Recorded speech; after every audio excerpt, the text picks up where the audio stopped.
Le Talmud, dans le traité de Shabbat, à la page 88b, rapporte le Pasuk qui nous dit Anita al-Marom Shavita Shevi, la Karta Matanot Ba'adam.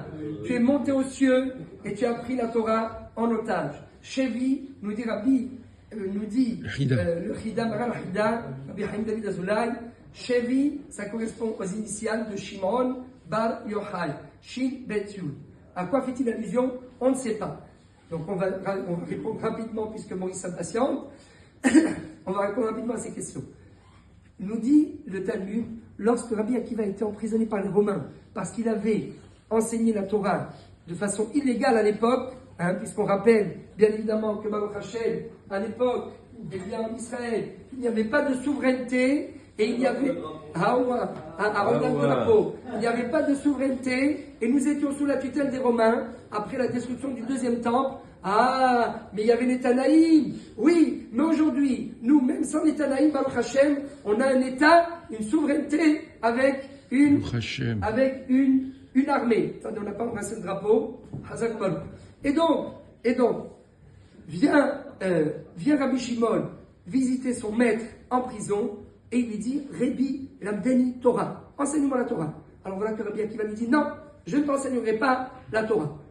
Alors Rabbi Shimon qui se renchérit lui dit, attention Rabbi, Imencha Lamdeni Torah, Mosrecha la Malchut,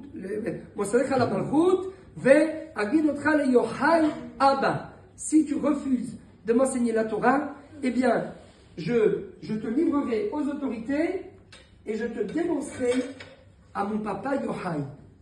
Mais à quoi? Qu'est-ce que c'est? Alors de suite, Rabbi Akiva a eu peur et nous raconte la Gemara. Qu'est-ce qu'il a fait? Il lui a dit, ne t'inquiète pas, Rabbi Shimon. Yoter mimasha aegel rotse linok, apara rotse leanik. Plus que ce que le petit veau, il veut téter sa maman, la vache veut donner du lait, parce que bien évidemment, elle se débarrasse de son lait. Et donc au final, Rabbi Akiva lui a enseigné les secrets de la Torah en prison. Mais qu'est-ce que c'est que cette Gemara? Comment l'expliquer? Pour comprendre cette Gemara, il faut ramener un deuxième petit passage, également d'1 minute. Il est écrit que lorsque les Chachamim se sont réunis, toujours à l'époque du deuxième temple, donc après la destruction du deuxième temple, eh bien, tout le monde s'est réuni à Yavne. Yavne qui n'est pas loin de Tel Aviv. Et c'est d'ailleurs Rabban Yochanan ben Zakkai qui avait demandé Yavne v'Chachamea. Il a transféré le Sanhédrin de Jérusalem à Yavne, et au final, c'est lui qui a eu raison, parce qu'il a fait un deal avec les Romains, mais au final, c'est lui qui a eu raison parce qu'il a sauvé la Torah. Et voilà que tous les Chachamim se réunissent, ils étaient assis en demi-cercle, Kerem Be Yavne, et ils commencent à traiter d'un sujet. Est-ce que la Torah va disparaître? Alors les Chachamim disent oui. C'est évident que la Torah va disparaître, puisqu'il y a un pasuk qui dit textuellement Ine yamim ba'im neum Hashem, v'ishlachti ra'av ba'aretz, lo ra'av lalechem, ve'lo tzam al hamayim, ki im nishmoa et dvar Hashem ve'enenu. Voici des jours qui vont arriver, durant lesquels j'enverrai la famine sur la terre. Mais pas la famine physique, où on n'a pas de quoi manger ou pas de quoi boire, mais la famine spirituelle, lorsque tout le monde viendra demander quelle est la halakha, et on viendra demander la Torah, on ne retrouvera pas la Torah. Et voilà que Rabbi Shimon se lève sur ses jambes et il se met à crier Has veshalom shetishtakach Torah mi-Israël sheneemar ki lo tishachach mi-pi zaro. Has veshalom, que la Torah disparaisse du peuple juif, parce qu'il est écrit la Torah ne disparaîtra jamais de sa descendance. À qui la Torah fait-elle allusion quand elle dit Kiloti Shachach mi Pizarro? Eh bien, en réalité, nous disent les Chachmei Asod, comme le dit, c'est ramené dans Maktok Midrash également, sur le Zohar, il nous dit, là c'est les Sofetevot, la fin des lettres, Ki lo Tishachach mi Pizarro, Sofetevot Yohai. Yohai. Pourquoi Rabbi Shimon, il a cette assurance comme quoi la Torah ne disparaîtra pas? Parce qu'il a reçu en héritage une promesse de Moshe Rabbeinu. Qu'est-ce qu'a dit le pasuk? Kiloti shachach mi pizaro. C'est Moshe Rabbeinu dans la paracha de Nitzavim.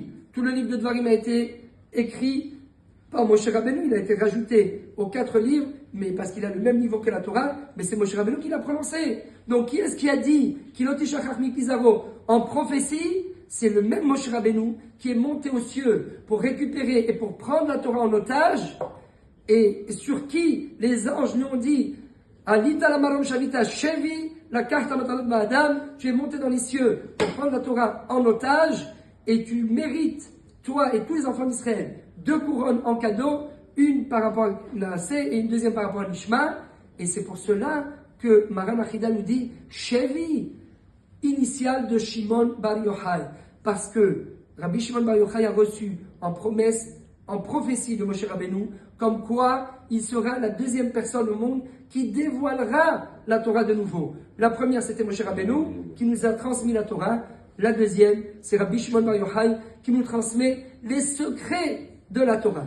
Et c'est la raison pour laquelle Rabbi Akiva, qui est le seul qui est entré et sorti du Pardes Beshalom, Nichnas Beshalom, Veyatsa Beshalom, c'est celui qui a étudié les secrets de la Torah, mais il n'avait pas le droit de les dévoiler. Celui qui a eu le droit de les dévoiler, c'est Rabbi Shimon Bar Yochai. Maintenant on comprend pourquoi Rabbi Akiva, quand il était en prison, il lui dit à Rabbi Shimon lui dit, si jamais tu ne me dévoiles pas les secrets de la Torah, je te livrerai aux autorités. À quelles autorités? C'est pas aux autorités d'en bas, puisque Rabbi Akiva est déjà emprisonné. C'est aux autorités d'en haut. Tu vas devoir rendre des comptes pourquoi tu m'as empêché d'étudier et de dévoiler les secrets de la Torah. Et je te livrerai également à qui? Yochai Abba. Parce que Yochai, moi j'ai la promesse, Kiloti Shachar mi Pizarro, quand vous arrivez à Méron, vous voyez à l'entrée de la grotte de Rabbi Shimon, le passouk Kiloti Shachar mi Pizarro, avec les dernières lettres en relief, en bleu, qui prouvent comme quoi Rabbi Shimon Bar Yochai a reçu cette promesse de Moshe Rabbeinu pour pouvoir dévoiler le Zohar Bezrat Hashem. Que le mérite de Rabbi Shimon Bar Yochai nous accompagne à tous et qui nous comble de ses bienfaits, de ses vœux. Que tous nos vœux soient réalisés, ceux qui ont besoin de zivug, ceux qui ont besoin de brit beten, ceux qui ont besoin de santé, amen, ceux qui ont besoin de parnassa, bakol mikol kol, bracha ad belidaï, nak sameach.